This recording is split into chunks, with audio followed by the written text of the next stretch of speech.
அந்த மாநிலத்தை ஆளுறதும் பாஜகவுடைய கூட்டணி கட்சி தான். அந்த முதலமைச்சருடைய பெயர் திரு நிதிஷ்குமார். அவங்களும் ஜிஎஸ்டி வரி கட்டுறாங்க. சரியா? அவங்க ₹1 கட்டினா அவங்களுக்கு எவ்வளோ தெரியுமா திருப்பி கொடுக்குறாங்க?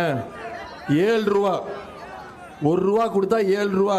பீகாருக்கு, உத்தரப்பிரதேசத்துக்கு ₹1 கொடுத்தா ₹3.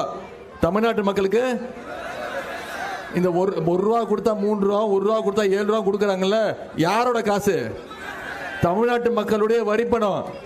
வெறும் 29 காசை வச்சுக்கிட்டு நம்முடைய தலைவர் அவர்கள் தேர்தல் வாக்குறுதியில் சொன்ன இவ்வளவு திட்டங்களையும் நிறைவேற்றுறாருன்னா, நமக்கு நம்ம சொல்றதை செய்யக்கூடிய பிரதமர், நம்மளுடைய நிதி உரிமையை நமக்கு திருப்பி தரக்கூடிய பிரதமர் டெல்லியில் உட்கார்ந்தாருன்னா, கண்டிப்பா இதை விட சிறப்பான பல திட்டங்களை தமிழ்நாட்டு மக்களுக்கு அனைத்தையும் கொண்டு வருவார்.